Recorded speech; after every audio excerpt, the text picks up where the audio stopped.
샬롬. 5월 8일 이슬기도신 여러분 환영합니다. 우리 고린도전서 12장 31절 같이 암송하고 시작합니다.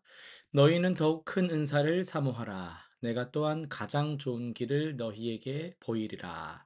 한 번 더 하겠습니다. 너희는 더욱 큰 은사를 사모하라. 내가 또한 가장 좋은 길을 너희에게 보이리라. 아멘.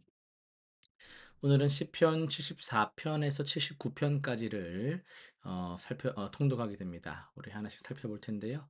74편과 79편을 같이 한번 보겠습니다. 이 74, 79편은 모두 아삽의 시인데요. 바벨론에 의한 예루살렘 함락과 그리고 성전 파괴를 배경으로 하고 있습니다. 74편의 시인은 도끼와 철퇴로 성소를 부수고 불을 지르는 원수들의 만행 앞에서 어찌하여 우리를 영원히 버리시나이까라고 절규합니다. 선지자도 없고 하나님의 말씀도 들리지 않는 침묵의 절망이죠. 79편에서는요, 시체가 매장도 못된 채 거리에 방치되고 이웃 나라들의 조롱 속에서 노인 참상을 이어 고발하고 있는 거죠. 그러나 이 두 시편 모두 절망 속에서 하나님의 언약과 이름의 영광을 붙들면서 간구로 나아가고 있습니다. 이것은 인간의 공로로 내세운 외침이 아니라 오직 하나님의 신실하심에 호소하는 믿음의 기도였죠. 75, 76편도 같이 한번 봅니다. 75편은 심판의 주권이 오직 하나님께 있음을 선포합니다. 높이는 일이 동쪽에서나 서쪽에서 말미암지 아니하고 오직 재판장이신 하나님이 이를 낮추시고 저를 높이시느니라. 인간의 교만은 결국 하나님의 손 앞에서 꺾입니다. 76편은 시온을 처소로 삼으신 하나님이 원수의 병거와 무기를 무력화하시는 승리를 노래합니다. 특히 하나님이 심판하러 일어나신 목적이 땅의 모든 온유한 자를 구원하시려는 것이었다는 구절의 고백이 핵심입니다. 하나님의 진노는 약한 자들을 억압하는 자들을 향한 것이었죠. 77편으로 갑시다. 깊은 고통 중에 드려진 기도입니다. 시인은 밤새 부르짖지만 응답이 없는 것처럼 느끼며 하나님이 은혜를 잊으셨는가, 긍휼을 그치셨는가라는 고통스러운 질문을 쏟아냅니다. 전환점은 10에서 11절인데요. 시인은 출애굽의 기적과 바다를 가르신 하나님을 기억하기 시작하고 어, 주의 발자취를 알 수 없었나이다라는 고백에 이릅니다. 보이지 않아도 하나님은 그 바다 가운데 길을 내셨습니다. 현재의 침묵이 하나님의 부재가 아니다. 그리고 그것들을 이제 과거의 기억이 가르쳐 주는 거예요. 네. 78편으로 갑니다. 아삽이 출애굽부터 다윗 시대까지의 역사를 72절에 걸쳐 좀 길었죠? 읊은 대형 역사 시편이라고 할 수 있습니다. 핵심은 그 반복되는 패턴에 있는데요.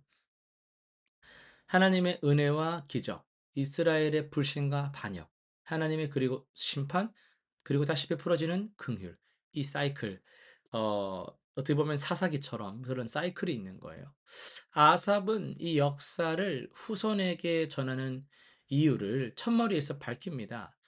조상들처럼 이 완고하고 패역한 세대가 되지 않게 하려는 것이겠죠.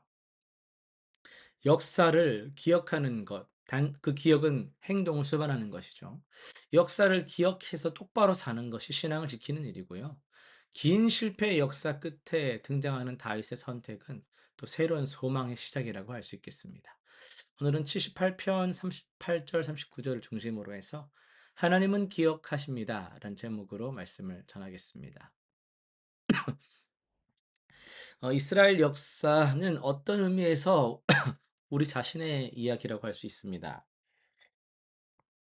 시편 78편을 쓴 아삽은 내가 입을 열어 비유로 말하며 예로부터 감추어졌던 것을 드러내려 한다고 선언합니다. 그가 드러내려 한 것은 화려한 영웅담이 아니었죠. 오히려 은혜를 받고도 잊어버리고 기적을 보고도 불신하며 심판을 받고도 돌이키지 않는 인간의 민낯이었습니다. 광야의 이스라엘은 반석에서 물이 터져 나오는 기적을 경험하고서도 하나님이 능히 떡도 주시며 고기도 예비하시랴라고 의심을 했잖아요. 히브리어 원문을 보면요. 이 자기들의 욕망을 따라 하나님을 시험했다라는 그런 의미가 드러나 있거든요. 이건 단순히 배고파요 이런 호소가 아니었잖아요. 하나님을 자신들의 욕망을 채우는 수단으로 마치 자판기처럼 누르면 나와야지, 말하면 들어줘야지, 그렇게 하나님을 수단으로 여기는 이 삐뚤어진 마음이었습니다. 놀랍게도 이 모습은 현대를 살아가는 우리에게도 그렇게 낯설지가 않아요. 기도가 응답되지 않으면 여러분 당연하게 생각하십니까? 뜻이 있겠다라고 믿으십니까? 하나님이 계신가? 의심도 하잖아요. 원하는 것이 채워지면 잠시 감사하고 뭐 3만 원, 5만 원 감사헌금 하다가 이내 잊어버리는 또 우리의 패턴, 또 엄청난 게 있어야만 하나님 계신 것 같은, 그건 이스라엘 광야의 이스라엘 백성과 다를 바가 없는 모습입니다. 하나님은 노하셨어요. 그 진노는 우리 같은 분노가 아니라 공의로운 행동이셨죠. 그러나 그 진노보다 더 깊은 곳이 38절에 나타납니다. 오직 하나님은 긍휼하심으로 죄악을 덮어주시어 멸망시키지 아니하시고 그의 진노를 여러 번 돌이키시며 그의 모든 분을 다 쏟아내지 아니하셨으니, 이 한 절이 이 78편 전체의 축 그리고 심장이라고 할 수 있어요. 긍휼로 번역된 히브리어 라훔은 어머니의 자궁을 뜻하는 레헴에서 나온 말이거든요. 자녀가 아무리 잘못해도 어머니의 자궁이 자녀를 거부할 수 없는 것처럼 하나님의 긍휼은 이스라엘의 반복되는 배반에도 불구하고 끊어지지를 않았습니다. 죄악을 덮어 주시오라는 표현의 히브리어 이 카파르, 그 덮다, 이게 이제 키프르, 카프르 이렇게 말하거든요. 이 레위기에서 제사를 통해 죄를 속하는 행위에 사용되는 그 단어입니다. 아삽은 광야의 역사를 돌아보며 하나님이 이미 그 자리에서 속죄의 하나님이셨음을 발견했어요. 이 카파르는 훗날 예수 그리스도의 십자가에서 완성되는 겁니다. 우리의 모든 죄악을 덮는 단 한 번의 완전한 속죄가 골고다에서 이루어진 것이죠. 39절의 이유가 더욱 마음을 울립니다. 그들은 육체이며 가고 다시 돌아오지 못하는 바람임을 기억하셨습니다. 하나님은 진노 대신 긍휼을 선택하시며 그 이유를 말씀하세요. 우리의 연약함을 기억하셨기 때문이라고. 이것은 죄를 가볍게 여기는 것이 절대 아닙니다. 우리가 바람 같은 존재임을 아시면서도 그 연약한 자들을 붙드시겠다라고 선택하신 것이죠. 이 78편의 결론은 다윗입니다. 양의 우리에서 불러내어서 이스라엘을 기르게 하신 다윗, 그리고 그 다윗의 계보를 통해 오신 참 목자 예수 그리스도. 하나님의 긍휼은 역사 속에서 마침내 그 아들을 이 땅에 보내시는 것으로 절정을 이루었습니다. 오늘 우리가 붙들 것은 우리의 신실함이 아닙니다. 우리를 향한 하나님의 헤세드, 긍휼, 그 라훔입니다.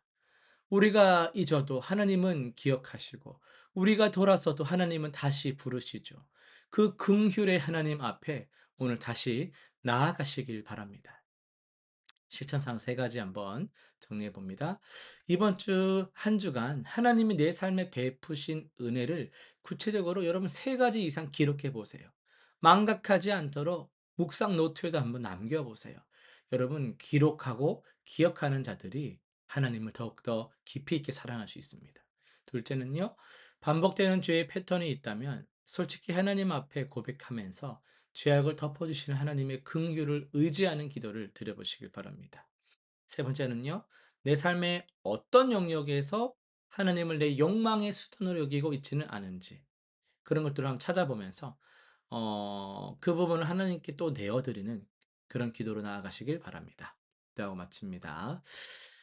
긍휼의 하나님 아버지, 우리는 은혜를 받아도 잊어버리고 또 기적을 보고도 또다시 의심하는 참 연약한 존재들임을 고백합니다. 그러나 아버지께서는 우리와 같지 아니하시고 우리의 연약함을 또 기억하시면서도 진노 대신 긍휼을 베풀어 주셨습니다. 예수 그리스도의 그 십자가로 우리의 모든 죄악을 덮어 주심에 감사드립니다. 오늘도 그 긍휼을 잊지 않고 살아가게 하시며 하나님의 행하심을 기억하는 믿음으로 이 한 주를 걸어가게 하옵소서.